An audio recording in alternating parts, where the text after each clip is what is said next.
हमारे साथ बात करने के लिए जन अधिकार पार्टी के भागलपुर की प्रत्याशी रानी चौबे जी हैं। मैडम से ये जानने की कोशिश करेंगे कि क्या आपका की पहली प्राथमिकता होगी इस इलेक्शन में, और चूँकि आपका वर्क यहाँ पे भागलपुर में बहुत अच्छा रहा है और एक ख़ास जुड़ाव भागलपुर से है, इलेक्शन फाइट करने का क्या मकसद है? तहे दिल से ये बात बोलती हूँ कि मैं अच्छे जॉब में थी, रेपुटेटेड जॉब में थी। नगर विकास से बड़ी नौकरी नहीं होती है, मुझे लगता है इस पूरे बिहार में सबसे टॉप पोजीशन पे थी, पूरे बिहार को हेड कर रही थी। लेकिन ये दर्द जो था ना, जो बिजली के दौरान काम किया था, रोज़ मुझे 100 कॉल ज़रूर जाते थे भागलपुर से कि मैडम मुझे नौकरी चाहिए, मैडम मुझे ये काम नहीं हुआ। भोलानाथ पुल पे कभी कोई बच्चा आधे पानी में गिर के बीमार हो गया, कभी कहीं से किसी के पिता का 10 मिनट पहले मुझे फ़ोटो आता था कि वो आईसीयू में भर्ती नहीं ले रहा है, 10 मिनट बाद आता था उसका डेड बॉडी का फ़ोटो मुझे। आपका फाइट किससे है मैडम? देखिए, मेरी फ़ाइट किसी से नहीं है, मैं विकास करने आई हूँ। मैं सोच भी नहीं सकती हूँ कि मैं किसी से झगड़ा करने आई हूँ, लेकिन हाँ, वो हर कदम जो मुझे इस विकास में आगे बढ़ने नहीं देगा, मैं उससे फ़ाइट तो करूँगी। ये फाइनल, चाहे वो कोई भी हो, मेरा भाई भी खड़ा हो तो मैं करूँगी।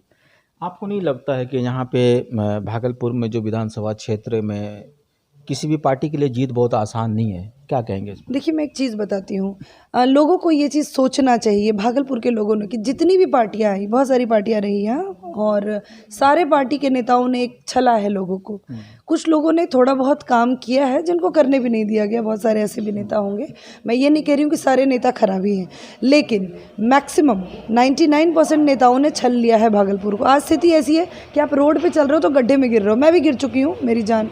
मैडम, वो भाजपा के लोग कह रहे हैं कि रानी चौबे वोट कटवा के रूप में खड़ी होंगे, तो क्या कहना चाहेंगे? कि उन लोगों को शर्म आनी चाहिए। मैं अगर वोट कटुआ के रूप में आई हूँ तो मैं विकास की बातें नहीं करती, मैं धन बल का प्रयोग करने नहीं आई हूँ। और वोट कटुआ के लिए मैं निर्दलीय खड़ी हो जाती। मैं गलत बोल रही हूँ, मैं निर्दलीय खड़ी हो जाती।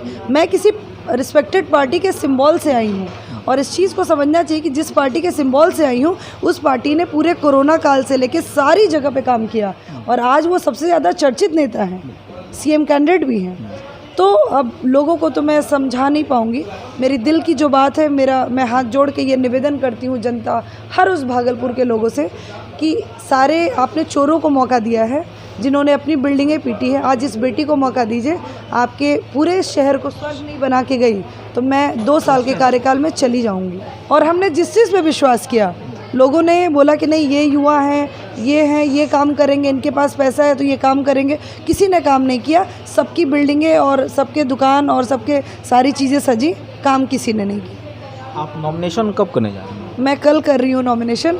और मैं एक चीज़ बता दूँ कि मुझे नॉमिनेशन में भी बहुत तंग कर दिया गया है, बहुत तरीके से, लेकिन मैं छोड़ूंगी नहीं। मैं जनता को इस बार दिखाऊंगी कि एक आपके लिए, कोई विकास के लिए कोई लड़की आई है। और मुझे लगता है कि बहुत सारे लोगों की दुआ है मेरे साथ, इस पूरे भागलपुर की ब्लेसिंग के साथ मैं जीतूंगी।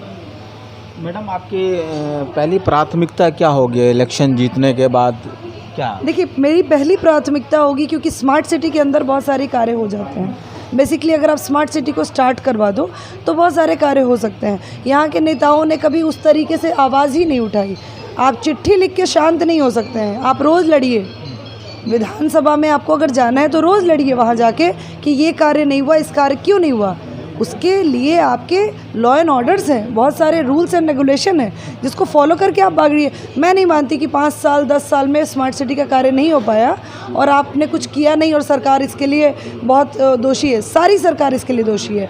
कार्य नहीं हो रहा है तो भी आपको लगाम लगानी चाहिए। भागलपुर में किसी भी पार्टी के लिए चुनाव जीतना बहुत आसान नहीं है। चतुर कोणीय मुकाबला होने के आसार हैं यहाँ पे। तो आप उसको कहाँ पे देखती हैं अपने आप को? देखिए, मैंने कभी जाति पाति का भेद नहीं किया। मैंने अपने मुस्लिम भाइयों को भी बहुत सम्मान दिया, और इतना सम्मान दिया कि एक ब्राह्मण को जितना सम्मान दिया उस तरीके से सम्मान दिया।